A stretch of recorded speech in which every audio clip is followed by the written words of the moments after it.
Donc, le son marche, tout marche, super. Bonjour, bienvenue à votre épargne mérite toujours plus. Je me présente, Nicolas Bazinet, je suis le directeur du développement du service épargne. Nous accompagnons les clients sur les stratégies de placement, d'épargne et d'optimisation fiscale. Nous allons aborder aujourd'hui dans le webinaire l'investissement et la diversification dans les forêts. Pour cela, nous sommes ravis de recevoir Gilles Grenouillou, directeur associé de France Vallée. Bonjour Gilles. Bonjour Nicolas, bonjour tout le monde. Alors, premièrement, je vais vous faire un petit rappel sur Bourse Direct, réglementaire. Bourse Direct est agréé par la CPR et supervisé par la l'AMF. Bourse Direct est un prestataire de services d'investissement. Nous faisons de la réception-transmission d'ordre pour nos clients et l'exécution d'ordre pour compte de tiers. Nous sommes conservateurs, dépositaires et teneurs de compte pour les comptes de nos clients. Bourse Direct est COA, courtier en opération d'assurance, immatriculé à l'ORIAS. Cela nous permet de vous proposer des produits de contrats d'assurance vie et des plans d'épargne retraite, comme les contrats d'assurance vie dédiés de chez Bourse Direct Horizon et Generali et Bourse Direct Vie avec Apicil. Bourse Direct est aussi conseil en investissement, ce qui nous permet de vous proposer d'autres produits, de vous accompagner dans le conseil. Et c'est dans ce cadre-là qu'on vous présente les groupements fonciers forestiers et viticoles. Deuxièmement, nous allons aborder les points généraux, et chaque investisseur doit tenir compte de sa situation personnelle et ne doit pas avoir ni la performance passée ni la défiscalisation pour unique motivation de souscription. Il faut, comme toujours, bien comprendre le produit. Troisièmement, bien entendu, au-delà des définitions avantages et risques dont nous allons aborder ici, il faut bien comprendre que ce webinaire a un caractère promotionnel. Vous présentez des produits pour que vous souscriviez chez nous. Il faut toujours se référer au statut, prospectus et DIC avant de prendre une décision finale d'investissement. Quatrièmement, toujours tenir compte des performances passées, que les performances passées ne préjugeant rien des performances futures. Et pour finir, je vais et nous allons vous faire une présentation de notre mieux pour vous présenter un contenu clair, exact et non trop peur. Pendant toute la durée des webinaires, n'hésitez pas à poser vos questions au fur et à mesure dans le petit onglet en bas à droite questions. J'interromprai Gilles pour essayer de poser la question au meilleur moment dans le webinaire, ou sinon pour reprendre vos questions à la fin du webinaire. Essayez de poser des questions, même un peu perso sur des choses, pour essayer de faire vivre un petit peu le webinaire, pour que ce soit assez vivant. Et il y a plein de choses à dire sur les forêts, les forêts. Et donc Gilles, France Vallée, qui est France Vallée?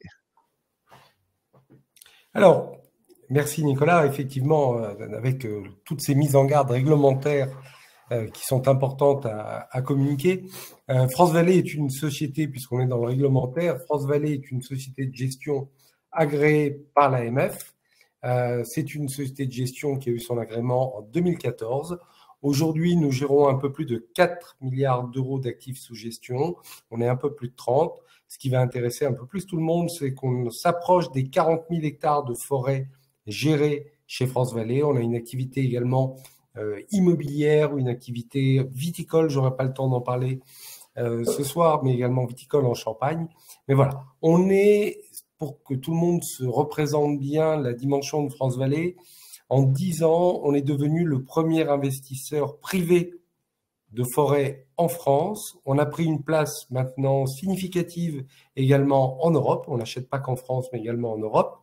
Et nous avons eu la chance d'avoir les premiers visas par l'AMF pour gérer des GFI, qui sont en fait les véhicules d'investissement qu'on utilise le plus aujourd'hui en forêt et qui permettent eh bien, d'avoir un certain nombre d'avantages, mais au-delà de ça, de rendre la classe d'actifs forestières particulièrement accessible pour vos clients, pour les gens qui m'écoutent, qui ont déjà des parts de SCPI, le GFI, c'est le même principe, sauf qu'on n'est pas investi en immobilier, mais on y met à la place de la forêt avec une fiscalité sensiblement différente. Voilà donc, société de gestion agréée par l'AMF, j'ai le droit de vous parler ce soir. Je vais tâcher de vous faire une présentation du marché de la forêt française et un petit peu européenne et de nos véhicules d'investissement en ayant toujours une approche équilibrée, c'est-à-dire en vous donnant tout ce qui est attrayant dans la forêt, mais en n'oubliant pas, bien évidemment, les risques que l'on prend lorsqu'on investit dans cette classe d'actifs. Alors, On gère des forêts, je vous le disais, et quand on gère des forêts, on est dans un univers un peu différent, voire totalement différent des autres univers d'investissement, les actions, les obligations, l'immobilier, puisque nous, on rentre très clairement dans un univers dans lequel vous avez à la fois des engagements à respecter en matière de gestion durable des forêts. Alors oui, toutes nos forêts sont certifiées, labellisées, PEFC, FSC. Ça, vous trouvez ça en fait si vous prenez un cahier, un livre, un gobelet en carton, vous voyez souvent apparaître ces labels qui vous disent tout simplement que l'arbre que l'on a coupé pour faire du papier, du carton notamment, eh bien, on l'a replanté. On gère de manière durable et sur des durées longues, 30 ans en général, même à minima, nos forêts. Bien au-delà de ça, nos véhicules d'investissement, nos fonds, ont été, et ça c'est beaucoup plus fort, labellisés Greenfin. Alors le label Greenfin, c'est un label qui est décerné par le ministère de la Transition écologique, et après une notation qui a lieu chaque année par Novetic, et qui en fait vient étudier tous nos fonds, et qui globalement les passe au scalpel et regarde vraiment la dimension écologique, environnementale et empreinte carbone, à la fois au niveau du fonds, mais également au niveau de France Vallée. Donc même nous, dans l'entreprise, on est particulièrement vigilants, notamment à nos émissions carbone. Voilà. Et on est capable de les mesurer, de les limiter. Et nos fonds, vous allez le voir, absorbent, compensent du carbone, en tout cas sont neutres en termes d'émissions carbone et n'émettent pas de carbone. On a une approche, bien évidemment, au-delà des notations. On a une approche extrêmement pragmatique, mais pour autant innovante en matière de gestion de la biodiversité, de la préservation des sols. On travaille toujours, quand on achète des forêts, nous on est asset manager. Pour que tout le monde comprenne, nous on est une société de gestion, on collecte les capitaux. Avec ces capitaux, on achète des forêts pour le compte de nos associés et derrière, on les met en exploitation. Mais nous n'avons pas d'équipe de bûcherons chez France Vallée. On va bien avoir une ou deux personnes avec des barbes qui ont des bonnes têtes de bûcherons, mais personne n'est bûcheron chez nous.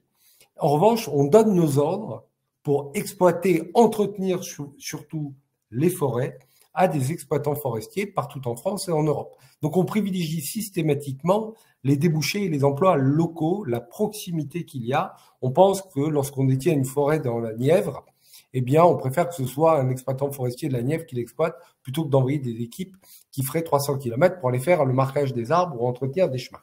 Voilà. Donc, on a une approche extrêmement forte sur cette gestion forestière.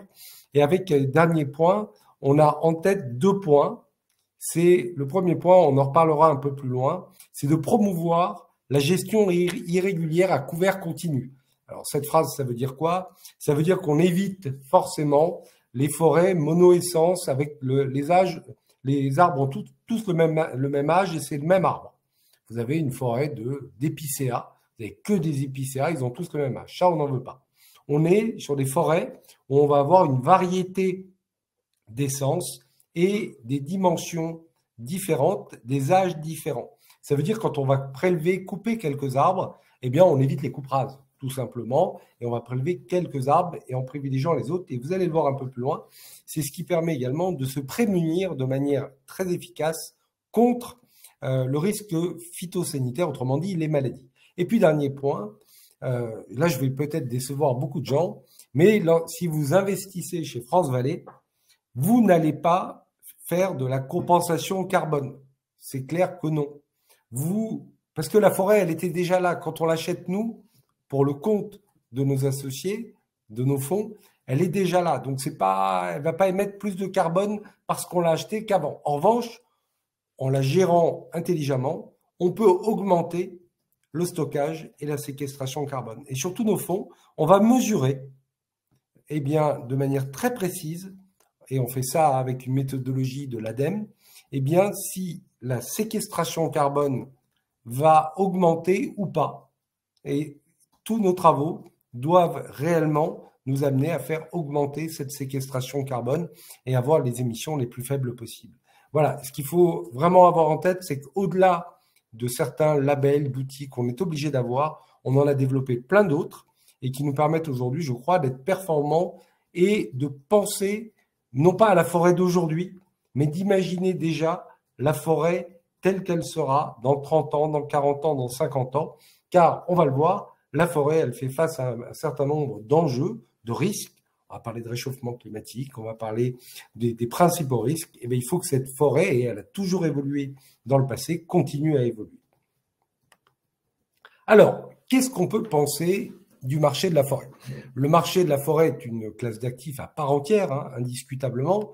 Et en termes de conviction, c'est peut-être le slide pas le plus important, mais le plus fondateur quand on parle d'un investissement, on réfléchit, on se dit, mais est-ce que la classe d'actifs dans laquelle j'investis, actions, obligations, immobilier, est-ce que c'est le moment d'y aller? Est-ce que ça a du sens? Est-ce que je comprends? Est-ce que je peux saisir les nuances de cette classe d'actifs pour comprendre quels sont ses risques et ses opportunités?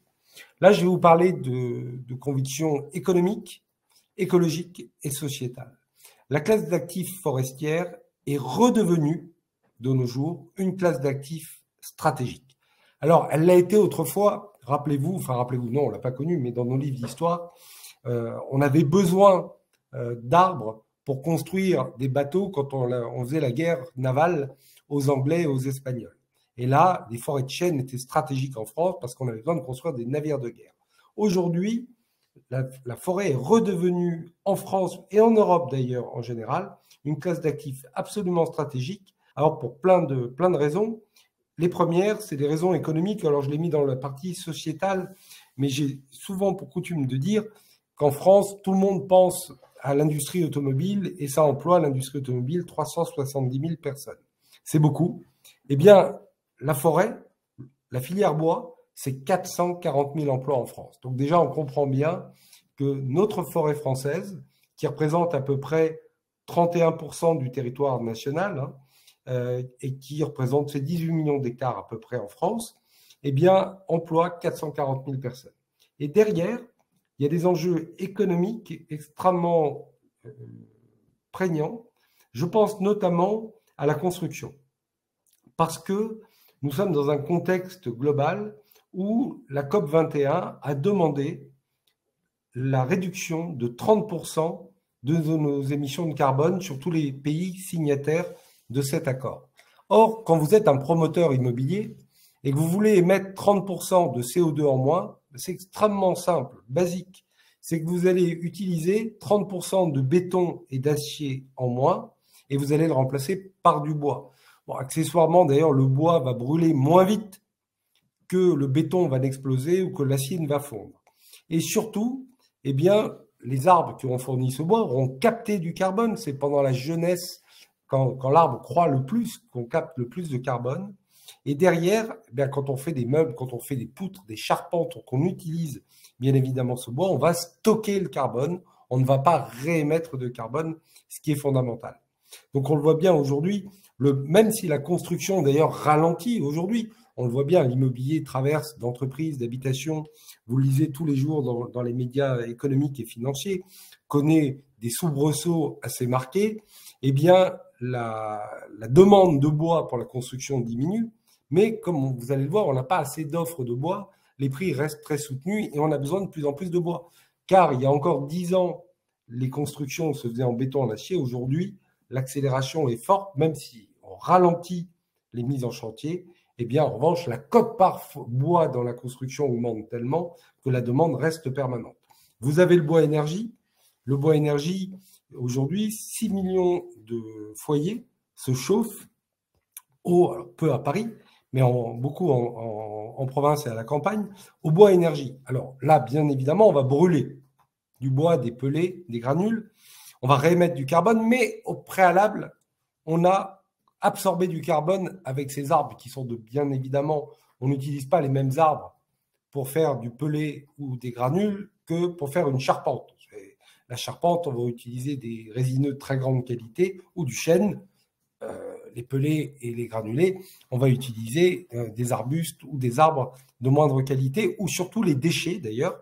Pour être simple, quand on coupe un chêne, un vieux chêne, on a tendance à faire un peu comme Idéfix dans Astérix et Obélix, on hurle à la mort au pied du chêne qui est tombé, on est triste, mais au-delà de ça, les 4 premiers mètres, c'est la Rolls du chêne, vont servir à faire de la tonnellerie, ça part dans la tonnellerie. De 4 à 12 mètres, généralement ça part dans la charpente, et après on utilise les branches, les écorces Tout le reste va être utilisé d'ailleurs dans la fabrication de ces granules ou de ces pellets, appelez-les comme vous voulez, pour le bois énergie. Alors oui, on réémet du carbone quand on se chauffe au bois, mais on en réémet moins que lorsqu'on se chauffe au gaz naturel et a fortiori lorsqu'on se chauffe au mazout, à la cuve à fioul. Le kilowattheure d'énergie, pour faire 1 kilowattheure d'énergie avec du bois, on va émettre à peu près 130 grammes de CO2.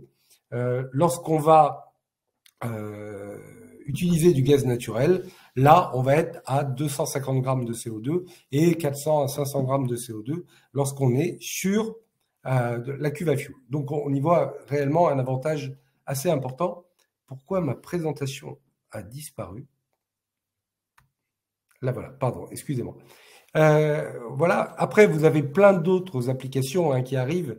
Il y en a une qui va faire grand bruit parce qu'elle va se développer de plus en plus. Les écrans de nos téléphones portables vont être faits avec de la celluleuse de bois dans les prochaines années. Et c'est beaucoup plus écologique, des vertus incroyables, la même utilisation que du verre et que des cristaux, mais là, on va arrêter de prendre du sable, on va arrêter de prendre de l'eau, on utilise de la cellulose. Et puis, après, les enjeux écologiques, ils sont là. Ils sont là, alors on les connaît, c'est la captation du CO2.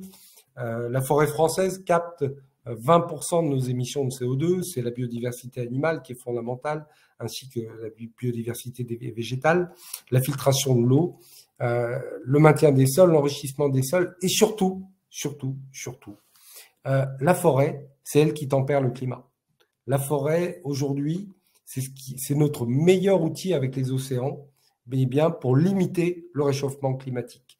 Et il y a un exemple qui est très parlant. À Bordeaux, vous avez 2 rues parallèles et vous en avez une qui est arborée. Alors quand je dis qu'elle est arborée, je ne suis pas en train de vous dire qu'il y a une forêt dans la rue.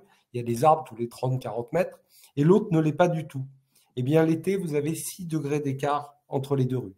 Celle, bien évidemment, où vous avez des arbres et il fait 6 degrés moins chaud que dans celle où il n'y a rien. Donc, on voit bien une véritable dimension extrêmement forte en matière d'écologie, mais profonde. Et puis, la forêt, c'est un actif cantonné. Quand je dis que c'est un actif cantonné, ça veut dire que l'offre est limitée. Alors, bonne nouvelle, on a 2 fois plus de forêts en France qu'on en avait il y a 150 ans. En 1850, à 170 ans pour être précis, en 1850, on avait 2 fois moins d'hectares de forêt. On en a 2 fois plus, on a abandonné des terres agricoles qui étaient peu rentables et on a énormément planté de nouvelles forêts. Certaines sont des forêts d'exploitation un peu basiques qu'on ne recommencerait pas, mais en tout cas, à l'époque, c'était de la lande et au moins les gens qui ont planté ça il y a 100 ans, il y a 80 ans, ont contribué à l'amélioration globale de la forêt, même si derrière, il y a encore beaucoup de travail à faire. On en a plus, elle croît, la forêt. C'est à peu près la surface de Paris dans croissance chaque année en plus, mais on ne fait pas une forêt en 18 mois ou en 2 ans comme on sort un immeuble de terre. Il faut entre 50 et 150 ans pour avoir des arbres matures selon la nature des essences. Et donc, un actif cantonné, une demande de plus en plus forte sur ce marché, eh bien, fait que, au-delà de nos convictions économiques et écologiques, la forêt aujourd'hui présente une attractivité d'un point de vue économique, ça veut dire de prise de valeur, de plus en plus marquée, et c'est ce qu'on observe depuis plusieurs années. Alors, nous, on investit où chez France Vallée? On n'investit pas qu'en France, on a des fonds, je vous en parlerai un peu plus loin, qui sont mono-français, très franco-français, parce qu'en fait, ils permettent d'avoir un avantage sur les droits de mutation à titre gratuit, autrement dit, vulgairement, les droits de succession ou les donations. Et on a des fonds, d'autres fonds, qui, eux, ne jouent pas cet avantage, en jouent d'autres, et sont investis non seulement en France, mais en Europe. Alors l'Europe, vous avez devant vous la carte des pays dans lesquels nous sommes aujourd'hui présents et investis. Et déjà, l'Europe, en France, 18 millions d'hectares. Depuis qu'on est en Europe, notre terrain de jeu, vous le voyez, s'est considérablement agrandi. On est à 180 millions, 178 millions, pour être précis, 178 millions d'hectares. Alors, premier point, les zones d'exclusion. En France comme en Europe, nous n'allons pas sur l'arc méditerranéen et nous n'irons pas. Là, le réchauffement climatique est là et surtout, la qualité des arbres, ça nous convient pas. C'est-à-dire que nous travaillons, nous, sur les forêts avec une approche économique concentrée sur la forêt, les arbres. Quand on achète une forêt, il n'est pas question pour nous d'installer un parc d'acrobranches pour rentabiliser un peu plus cette forêt. Nous n'avons pas le droit de le faire. Notre statut de société de gestion gérant des fonds forestiers nous interdit de faire autre chose que l'exploitation forestière. Les seuls revenus complémentaires qui sont très faibles que l'on peut avoir sont les baux de chasse. Et donc, concrètement, on est sur la qualité des arbres.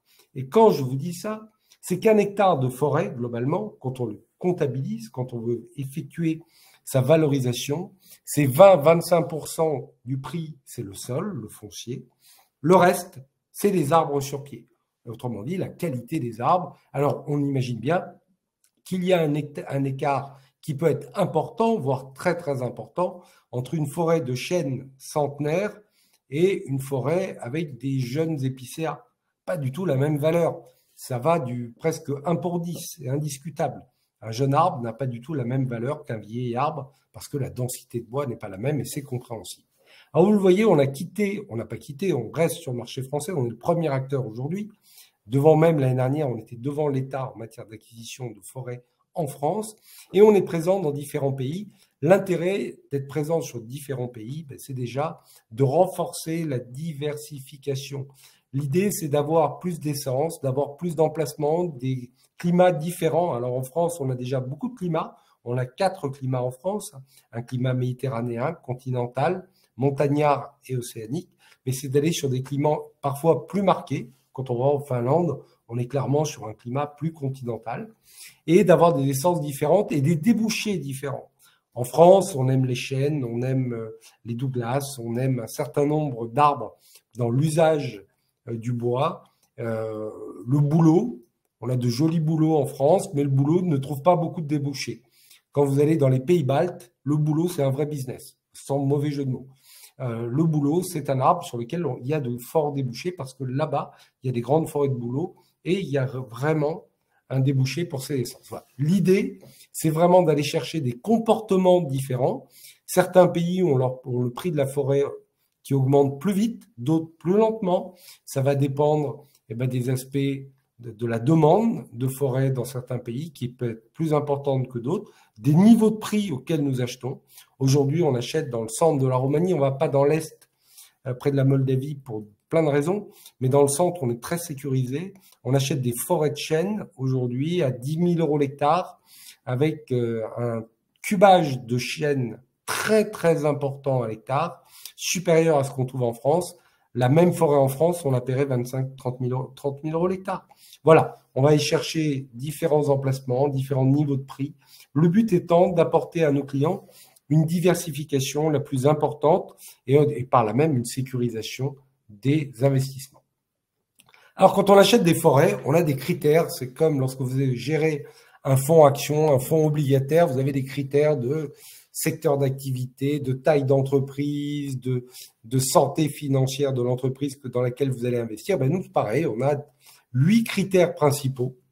Les 2 premiers, ils sont fondamentaux, c'est le climat, le sol.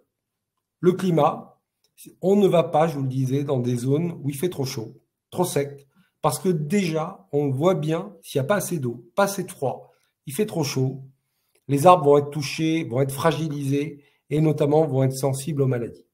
Deuxième critère, on ne fait pas de beaux arbres sans un bon sol. C'est la richesse minérale et l'acidité. Voilà. C'est ce qui va faire ou pas. Vous allez avoir, avec des mêmes essences, des arbres qui prendront beaucoup plus de hauteur, beaucoup plus de force et qui auront beaucoup plus d'intérêt. Après, on a d'autres critères, bien évidemment, quand on fait notre allocation d'actifs, c'est-à-dire quand on affecte les forêts à nos différents fonds, c'est de regarder, tel fonds a déjà beaucoup de chênes, on va y mettre un peu plus de résineux ou inversement. Et on va choisir, on va équilibrer dans nos fonds le niveau d'essence par fonds. C'est-à-dire qu'on ne va pas mettre un fonds pur chêne. On va avoir, généralement, on a 50% de feuillus à minima dans nos fonds, le reste du résineux, et même plutôt un peu plus de 50%. Mais on va diversifier là encore les essences.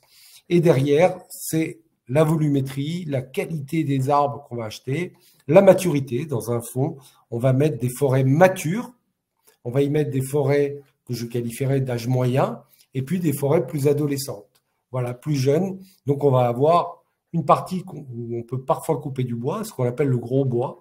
On a le bois moyen, là on a des revenus irréguliers qui sont liés généralement aux coupes d'éclaircies. Et puis après, on a des plantations plus jeunes où on n'aura pas de revenus tout de suite, mais on a une croissance des prix par la croissance des arbres.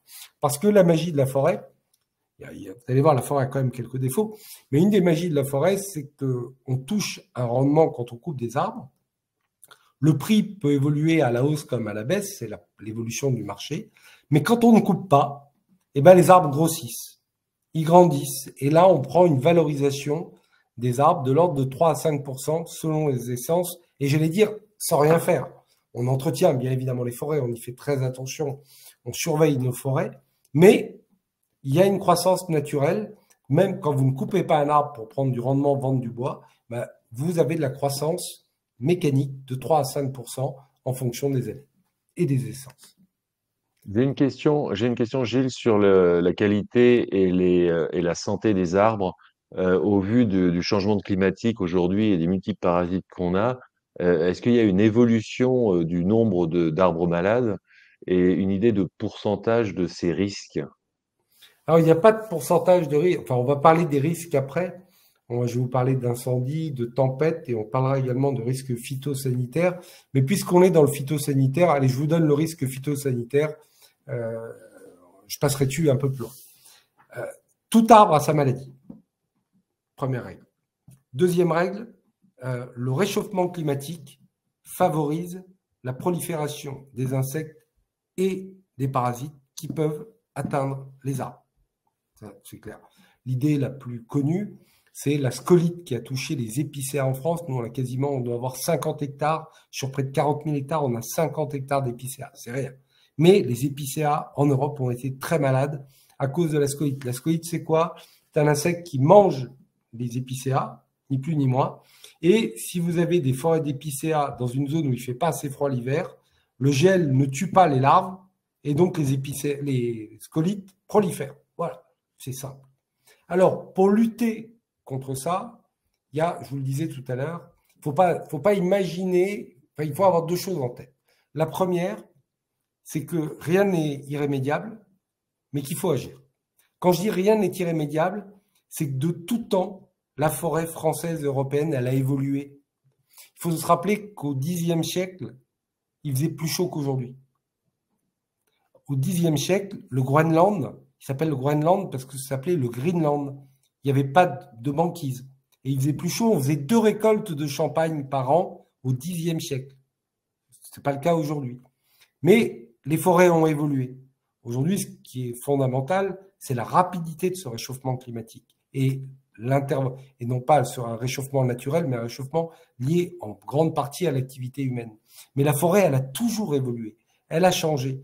Et donc, il faut accompagner, et c'est ce qu'a toujours fait l'homme, globalement, sauf sur les forêts primaires, mais il n'y a plus de forêts primaires depuis avant le Moyen-Âge en France, c'est d'accompagner les forêts et faire en sorte que la forêt de demain se porte mieux. Alors, qu'est-ce qu'il faut éviter pour éviter les maladies?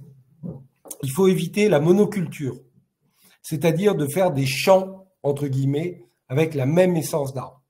Ça, si vous avez un arbre qui est malade, ça va contaminer. Si en revanche, vous faites d'une alternance d'essences différentes, eh bien, vous allez avoir une barrière naturelle qui va se créer, car un insecte attaque généralement un arbre, mais pas l'autre. Voilà, comme la magie, c'est que chaque arbre a sa maladie.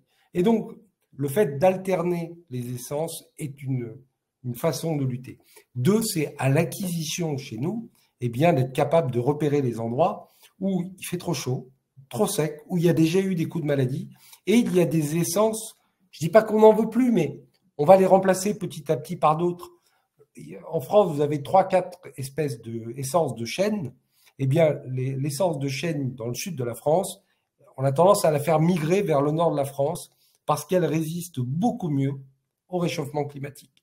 Et dernier point, pour lutter contre et ça c'est au niveau de l'investisseur, pour lutter contre ce risque phytosanitaire, eh bien c'est tout simplement, quand on achète une forêt avec une essence, si elle est malade, on perd ses arbres.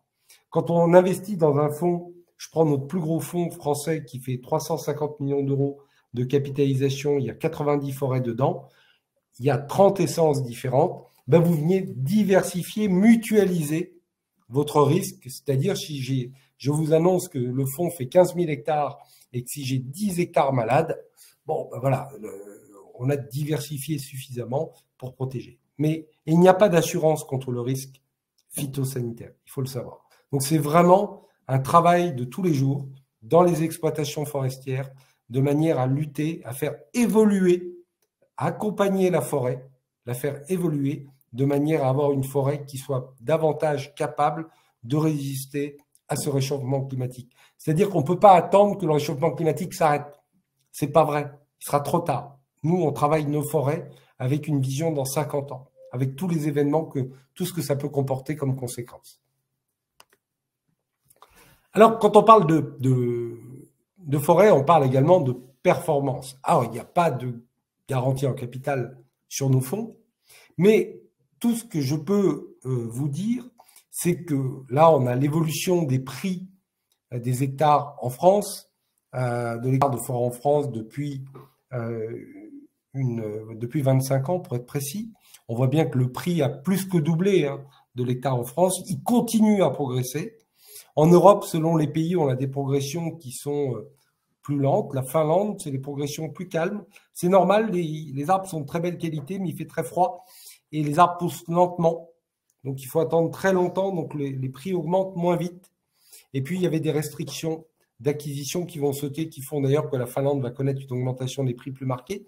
Mais voilà, on a une croissance globalement des prix qui est relativement significative depuis 20 ans et qui a tendance, avec l'inflation, à s'accélérer. Alors, ça, je vais passer, parce que c'est illisible, et je vous le disais, l'augmentation, je vais revenir après, non, je vais revenir après. L'augmentation. J'enverrai la présentation. Oui, oui. Ah bah, après, tiens, c'est très intéressant, mais je n'ai pas envie de m'attarder dessus. On a mis une liste de forêts qu'on a achetées depuis 5 ans et on a l'évolution des prix entre le moment où on les a achetées et aujourd'hui. Voilà. Donc, c'est plutôt intéressant de regarder un petit peu les prises de valeur que ça peut représenter. Et en moyenne, sur ce panel de forêts qui est très représentatif, on a une progression de 23% et une évolution annuelle de 7,3% de croissance des prix. Voilà. La réalité, c'est qu'avant de vous parler des risques, quand on investit en forêt, on ne va pas chercher une performance de 10% par an. Ce n'est pas vrai. On va chercher une faible volatilité, autrement dit des à-coups relativement limités entre les hausses et les baisses, mais on va chercher une progression constante.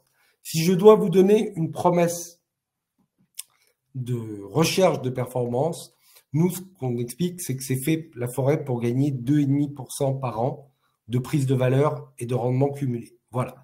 Alors, il s'avère qu'avec l'inflation que l'on connaît depuis 2 ans, qui ne vous a pas échappé, indiscutablement, la forêt, le sous-jacent, c'est du bois, et le bois, c'est une matière première et de l'énergie.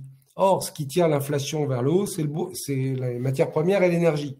Donc aujourd'hui, au-delà de la demande de forêt qui pousse les prix vers le haut, il y a également l'augmentation du cours du bois qui fait que nos forêts prennent plus de valeur. Et si on restait dans cette logique-là, on serait plutôt à 4-5% de performance par an. Voilà, largement. Ce qui, d'ailleurs, m'amène à vous dire, j'en parlerai après, que la forêt, le bois, est une protection contre l'inflation. Je reviens dans les risques parce que, avant de penser à ce qu'on va gagner, j'ai parlé des risques phytosanitaires. Je voulais juste vous parler également, et c'est important, des risques tempêtes et incendies et d'y passer quelques instants. Car c'est globalement le risque qui nous vient tous à l'esprit, c'est vraiment de se dire, surtout l'incendie. Alors, je vais démarrer par l'incendie, vous allez le voir, ce n'est pas le risque le plus important. Le risque phytosanitaire et tempête est plus élevé. Vous allez comprendre pourquoi. Quand on parle d'incendie, il faut qu'on revenir un peu dans l'histoire. Je vais prendre l'exemple de la forêt française, dans l'histoire de France. Il y a un siècle, en France, il y avait à peu près entre 100 000 et 300 000 hectares de forêt qui brûlaient chaque année. Il y a un siècle, on n'avait pas de moyens de communication, comme aujourd'hui, et puis on n'avait pas les outils de lutte contre les incendies. Et ils brûlaient globalement 100 à 300 000 hectares par an, sur 18 millions d'hectares. Toujours avoir en tête 18 millions d'hectares. Il y en avait un peu moins à l'époque, mais gardons cette logique-là. Dans les années 80 à 2000, on était à 20 000 hectares par an qui brûlaient. Alors là, avec une précision millimétrée, parce que depuis ces années, on a un satellite qui voit tous les départs, qui est là pour ça, et qui voit tous les départs de feu en France. Entre 2000 et 2020, on est descendu à 10 000 hectares, donc moins dans les années 80 à 2000. La raison principale, c'est nos téléphones portables, qui fait qu'aujourd'hui, quand un feu se déclenche, accidentellement ou malheureusement intentionnellement, eh bien, on peut donner l'alerte beaucoup plus vite qu'il y a 30 ans, 40 ans, où il fallait filer à la gendarmerie la plus proche, où donner l'alerte était plus long. Donc, on est arrivé à 10 000 hectares. Et dans les 10 000 hectares, vous avez une très grosse proportion de maquis, corse et arc méditerranéen, où on n'investit pas, autrement dit, de forêts méditerranéennes. Ce qui n'est pas drôle, hein, c'est pas sympa de voir que des forêts autour de l'arc méditerranéen brûlent, mais c'est là qu'elles brûlent. Et puis, l'écobuage, autrement dit, dans les Pyrénées essentiellement, on brûle régulièrement de la broussaille pour faire repousser une herbe de meilleure qualité pour les pâturages. 2022, l'été 2022, il y a 13 mois, 14 mois, on passe de 10 000 hectares d'incendies en moyenne à 66 000 hectares durant l'été. Et là, on ne parle que de ça. Rappelez-vous, il y a plus d'un an, on ne parlait que de ça. Et là, on nous dit réchauffement climatique responsable. Je vais être très clair, c'est pas vrai. Bien sûr que le réchauffement climatique, la période, vous avez une période venteuse et très sèche, ça favorise plutôt les incendies, on est d'accord. Mais quand on regarde les 66 000 hectares qui ont brûlé et qu'on met de côté ce qui brûle chaque année, le maquis, les écobuages, etc., on a une très grosse partie qui a brûlé dans les Landes, en Gironde. Alors, les Landes, attention, c'est de la monoculture avec, on n'investit pas d'ailleurs nous là-bas, c'est de la monoculture avec du pin des Landes et il y a encore quelques décennies, on extrayait du pin des Landes de l'essence de térébenthine. C'est vous dire à quel point, eh bien, le pin des Landes, il brûle bien. Essayez de mettre le feu à une forêt de chêne mature, vous allez brûler les taillis, le feu va passer, mais les troncs vont noircir, mais ils ne vont pas prendre feu. Pour brûler un chêne, il faut y aller. Et d'ailleurs, l'histoire de Notre-Dame l'a montré. On est monté à 3-4 000 degrés avant que ça s'enflamme. Il faut une chaleur incroyable pendant un long moment. Un incendie, ça brûle, mais ça ne dure pas longtemps, quand il y a du vent notamment. En revanche, si on a des arbres qui brûlent bien, ils brûlent bien. Donc, dans les Landes, que s'est-il passé notamment? Eh bien, sur les forêts dites communales ou départementales, eh bien, il a été fait un choix de ne pas entretenir ce qu'on appelle les barrières coupe-feu. Ces barrières, c'est pas beau, hein, soyons clairs, ça fait 80-100 mètres de large, sur parfois 2-3 km de long. C'est de la terre battue, il faut que rien ne pousse. C'est ce qui permet en fait de stopper le feu, vous l'avez bien compris. Quand le feu vient de droite et qu'il va vers la gauche, poussé par le vent, eh bien, la barrière coupe-feu va arrêter le feu. Et là, ces barrières coupe-feu n'ont pas été entretenues. C'est une volonté politique de la mairie de Bordeaux notamment, qui était de dire on va laisser la biodiversité reprendre ses droits dans ces barrières coupe-feu et on ne les a pas entretenues. La biodiversité, elle a largement souffert des incendies et c'est cette ineptie malheureusement qui a généré, et qui est politique, hein, je suis très clair, je ne suis pas là pour prendre des positions, mais qui est politique et qui a généré des feux de très grande taille, notamment en Gironde. Il y en a eu un petit peu en Bretagne également, étonnamment, en Bretagne, et beaucoup de feux criminels l'été dernier. Et il y a 14 mois. Et cet été, on est revenu dans une normale, parce qu'on a refait plus attention, et donc on est revenu dans une normale. Alors, toutes nos forêts en France sont systématiquement assurées contre le risque incendie. Voilà. On sait très bien que quand on fait attention, on peut éviter le risque incendie, mais on l'assure dans tous les cas. Mais l'assurance, c'est pas ce qui fait plaisir en soi. Pas parce que vous touchez une indemnité que vous êtes content d'avoir vu brûler votre forêt. Donc, c'est vraiment d'avoir une action permanente. Nous, on a une forêt dans notre patrimoine qui est en Ardèche et qui est sensible, qui est risquée. eh bien là, on va avoir systématiquement des barrières coupe-feu et surtout, dans cette forêt-là, on a une vigie permanente. Alors, c'est pas toujours la même personne, hein, rassurez-vous, mais on a une personne qui surveille en permanence la forêt. Voilà. Après, vous avez le risque tempête, qui lui est un vrai risque. Et là, pareil, parce qu'on est sur un climat océanique hein, en France, donc on a les vents qui arrivent de l'océan et les tempêtes qui peuvent arriver. Et là, on assure systématiquement, là encore en France, toutes nos forêts contre le risque de tempête. En Europe, c'est très variable. Il y a des pays où il n'y a pas d'assurance et il n'y a pas de risque d'ailleurs. Vous avez des pays où le risque incendie, il n'existe pas. En clair, il n'existe pas. Le risque tempête non plus, parce qu'en fait, les tempêtes n'arrivent pas jusque dans les zones où on est. Et sinon, quand il y a ce risque, on va, au cas par cas, assurer telle ou telle forêt européenne, mais on assure toutes nos forêts en France contre ces deux risques. Alors, pourquoi investir en actifs forestiers? J'arrive presque à la conclusion avant de vous parler brièvement des fonds. On l'a vu, il y a une croissance aujourd'hui organique de l'arbre qui valorise la forêt. On a une demande de bois qui augmente pour des raisons écologiques et économiques, et on a une hausse régulière du prix de l'hectare qui, à notre sens, hein, c'est notre conviction, n'est pas prêt de s'arrêter et fait qu'aujourd'hui, investir dans la forêt, ça, au-delà d'avoir du sens, eh bien, ça offre des perspectives qui nous semblent significatives. Ça vous permet également d'avoir une diversification. Je ne suis pas sûr que dans les gens qui m'écoutent, tout le monde est investi déjà dans de la forêt. Voilà. Alors, il n'est pas question d'y mettre tout son patrimoine, bien loin de là. Après, c'est en fonction des situations individuelles, de la fiscalité, de ce qu'on recherche, mais détenir en diversification un fonds forestier, eh bien, c'est avoir déjà de l'immobilier, des actions, des obligations et aller chercher autre chose. C'est également aller sur une classe d'actifs tangibles. Vous savez, dans nos fonds, il n'y a pas de crédit, il n'y a pas d'emprunt. Nous, on a de la forêt et on gère également du monétaire. Autrement dit, des liquidités sans risque pour gérer la liquidité des fonds. Voilà. Il n'y a pas de choses cachées, il n'y a pas de... On se dit pas, on a emprunté à 3%, les taux remontent, ça vaut 8. Comment? Non, il n'y a pas d'emprunt. C'est des produits très purs. Et quand vous êtes associé dans un de nos fonds, vous pouvez savoir toutes les forêts qu'on détient dans ce fonds. À quel prix on les a achetées, comment elles évoluent. Enfin, c'est un actif tangible. C'est le cas de le dire, on peut le toucher. C'est un actif qui est décorrélé des autres classes d'actifs. Autrement dit, la forêt, c'est sa force. Eh bien, quand les actions chutent ou l'immobilier chute ou quand les actions explosent à la hausse, la forêt, ça lui fait pas grand-chose. Elle continue son petit bonhomme de chemin et elle continue à avoir des progressions relativement limitées ou des baisses relativement limitées.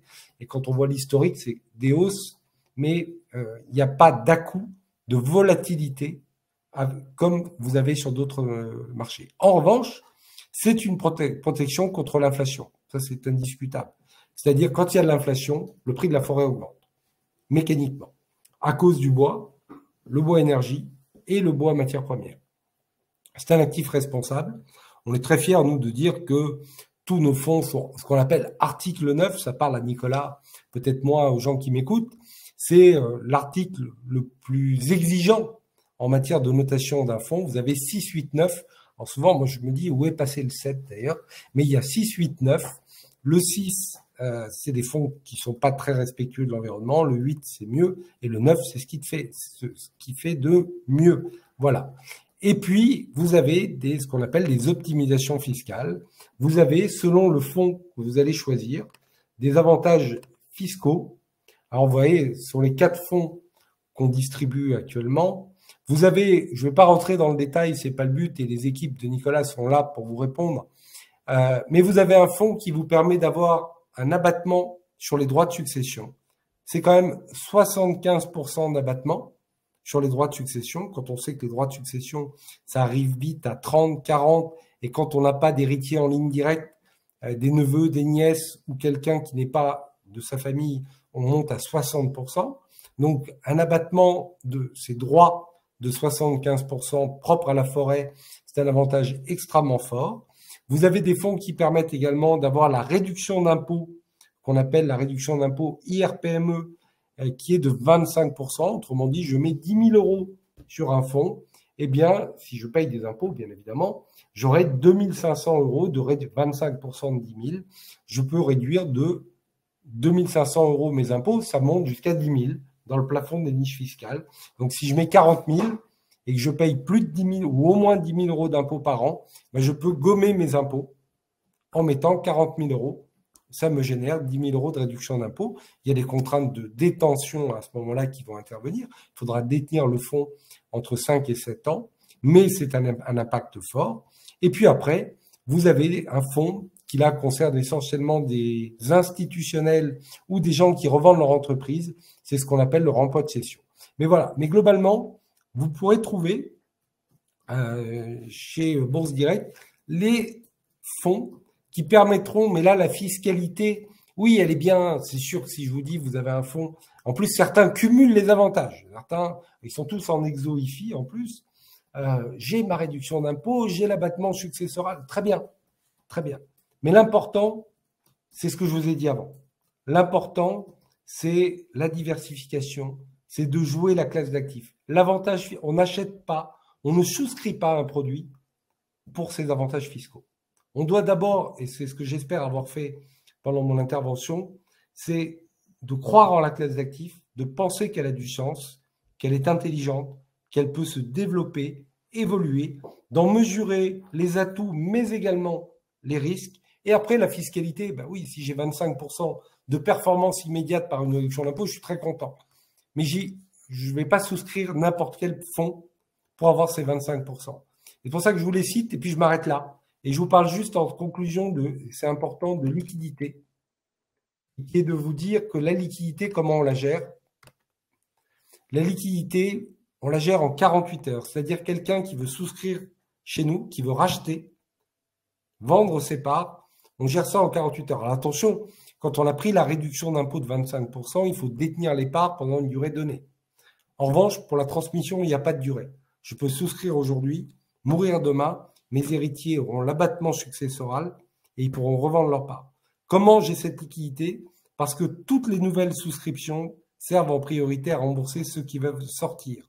On a fait l'année dernière 200 millions de collectes, on a eu moins d'1 million de sorties. Vous voyez que les entrées sont supérieures à la sortie. Mais au-delà de ça, on détient dans tous les cas plus de 10% de ce qu'on appelle du cash. Autrement dit, des liquidités à capital garanti, c'est des comptes à terme, qui aujourd'hui sont devenus rentables avec la hausse des taux. On est à 4% de rentabilité largement sur ces comptes à terme et qui nous permettent, là, c'est du cash disponible à tout moment et qui nous permet de rembourser les gens qui veulent sortir. Et si on n'avait plus de nouvelles souscriptions, plus de cash, eh bien là, on commencerait à revendre les forêts. Là, ce ne serait pas 48 heures. Mais dans les deux premiers cas, qui est le cas de figure classique, on gère notre liquidité en 48 heures. Voilà. On a bien entendu, Gilles, je te remercie. J'avais juste une question. Comment vous faites pour valoriser les forêts? C'est quand même important là, sur la valorisation des forêts. Très bonne question sur la valorisation des forêts. La valorisation des forêts se fait par expertise. Donc, vous avez en France des exploitants forestiers. Eux, ils entretiennent les arbres, ils coupent des arbres, entretiennent les chemins. Et puis, vous avez des experts forestiers qui sont agréés par le Conseil d'État. Et eux sont là, sont indépendants de nous. On les paye pour ça, mais ils sont indépendants de nous et ils nous rendent leurs expertises. Alors, tous les ans, on fait tourner nos portefeuilles et on expertise nos forêts. C'est l'évolution du prix des transactions, c'est la croissance des arbres, je vous l'ai dit tout à l'heure, qui font que le prix a tendance aujourd'hui à progresser, mais il y a une expertise très régulière. Et même topo en Europe, on a des experts forestiers dans chaque pays européen qui expertisent nos forêts. C'est comme dans une SCPI en immobilier, on expertise. Voilà. Je vais reprendre la main sur le truc pour montrer où trouver ça sur notre site internet, les informations. Voilà, ici. Donc là, vous avez ici le site Bourse Épargne. Vous le voyez le site? Ouais, vous le voyez. Vous avez le site épargne.boursedirect.fr qui est un site indépendant du site de Bourse Direct. Donc il faut que vous alliez dans votre espace ici. Donc c'est un nouvel espace et que vous rentriez à nouveau des informations sur vos informations personnelles, vos patrimoines, vos objectifs. Nous, c'est hyper important pour nous parce que ça nous permet de voir si vous investissez pas trop, de comprendre vos niveaux de risque, de voir si vous payez de l'impôt voilà, pour vous proposer un produit adéquat, pour voir si vous êtes bien en diversification. C'est très important. Alors après, vous avez quelques petits documents réglementaires et après, vous pouvez souscrire directement les produits. Alors, vous allez sur les groupements fonciers ici où on reprend les avantages des définitions objectifs, les avantages fiscaux des groupements viticoles, mais aussi des groupements fonciers euh, foncier. Là, on n'a pas parlé de viticole, mais on vend quand même beaucoup plus de foncier que de viticole. Vous avez après accès ici, ici, pardon, je me suis trompé, groupement foncier, vous avez ici accès à les, euh, les produits de France Vallée. Et donc, on voit ici que certains produits, alors il y a toujours un bug chez nous, on n'a pas changé ISF en IFI, mais c'est 25% de taux de réduction hier et ça diminue de 100% de la base de l'IFI. Donc il n'y a pas d'IFI. Il faut le lire comme ça. Et ce produit-là, GFI, il ne réduit pas l'impôt sur le revenu, donc il ne faut pas le choisir. Et vous avez ici le montant des prix de minimum de souscription sur les différents produits. Et souvent, quand vous avez un prix inférieur, tu me diras l'inverse peut-être, Gilles, mais c'est parce que il ne permet pas d'avoir les avantages sur, enfin pas tous ne permettent pas les avantages sur sur Sur la transmission, oui, le- tout à fait. pour On a, là, la quand on voit les transmission. fonds pour le GFI France Vallée Forêt, avant, le minimum était à 30 000 d'ailleurs, on l'a passé à 1000. Mais on est bien clair, il faut, quand on met 2000 ou 3000 euros, on peut les mettre pour la réduction d'impôt. L'abattement successoral ne présente pas un avantage marqué. La foncière Champagne, c'est un fonds qu'on gère en Champagne qui donne la réduction d'impôt. Tu peux rester sur la ligne, Attends, pardon. excuse-moi.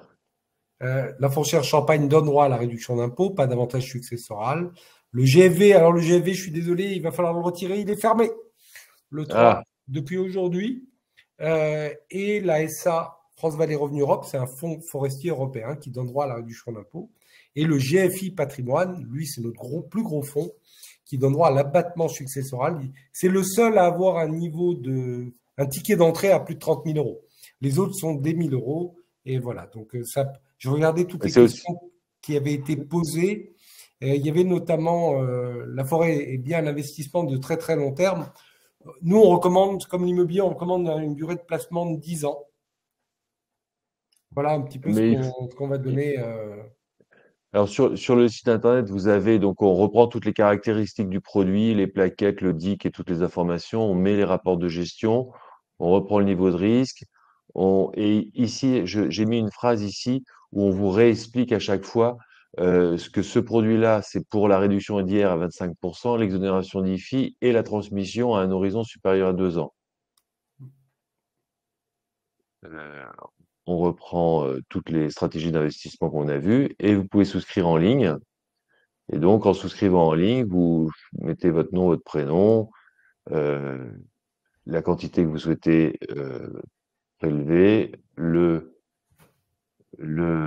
RIB que vous voulez prendre. Vous mettez, on vous rappelle le plafonnement des niches fiscales, démarchage, l'origine des fonds, votre argent d'où il provient, un mandat de réception-transmission, vérification de la concordance produit avec vous. On vous pose des questions pour sur le test pour voir l'adéquation entre la compréhension du produit.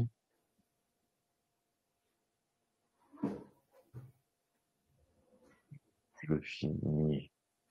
Je vais peut-être faire une erreur dans les questions, mais euh, voilà, l'avertissement.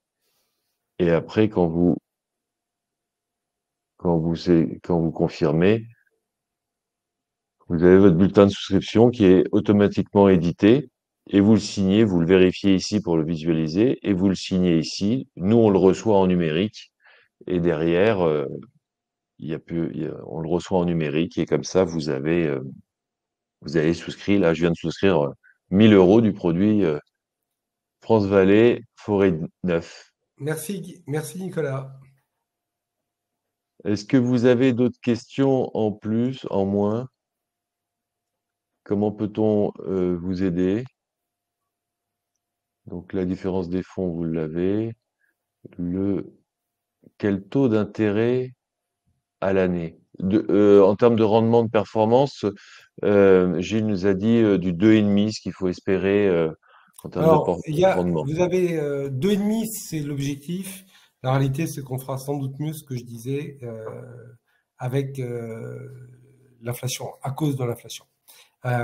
Concrètement, le rendement, c'est-à-dire dans la performance, il y a deux volets, hein.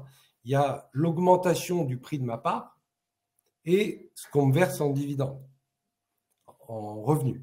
Les revenus sont très faibles. Vous allez être entre 0,3, 0,5 par an. Et derrière, vous avez la valorisation qui est plus importante. On a tendance en ce moment à pas trop couper d'arbres parce que les arbres prennent beaucoup de valeur et donc on spécule, entre guillemets, c'est un grand mot. Voilà. Mais l'objectif, c'est 2,5 et aujourd'hui plutôt 4% euh, qui sont à prendre en compte, plutôt 4% avec l'inflation. J'ai une question sur les frais. Alors les frais sur ce produit-là, le produit, vous l'achetez 1000 euros, une part 1000 euros. Il y a des personnes autres que Bourse Direct qui vont vous prendre des frais supplémentaires, qui vont vous prendre 5% de frais supplémentaires. Bourse Direct, on ne vous prend pas de frais supplémentaires, donc c'est zéro en frais supplémentaires. Par contre, dans le prix de la part, dans les prix des 1000 euros, comme dans les SCPI, vous avez 10% qui servent à payer les sociétés et donc 5% qui vont à France Vallée et 5% qui vont à nous. Donc vous avez 90% qui sont investis dans les forêts pour vous. Et quand je parle de l'objectif de 2,5, j'ai intégré ces frais. C'est sur les 100. Oui, Oui, c'est-à-dire que je c'est dis 2,5 sur la somme versée. je mets 100 et à la fin j'aurai 128 et en étant repassé par 90. C'est-à-dire quand je parle d'objectif de performance, c'est un objectif net de ces frais systématiquement. Quand on parle de performance, en tout cas chez nous, on parle de performance nette. Il y a 0,75% de De frais de souvenirs gestion de frais de gestion annuels. Donc, on est sur des frais de gestion faibles. très, très faibles. Oui. Mais on a des coûts à l'acquisition. En fait, les 10%, il faut aller acheter des forêts. Voilà. Est-ce que vous avez d'autres questions? Il est 20 heures. On a respecté le timing. Merci, Gilles. Je vous en prie. Je ne sais pas s'il reste des... Ah, deux questions. J'ai deux questions. Un petit onglet pour deux. Non.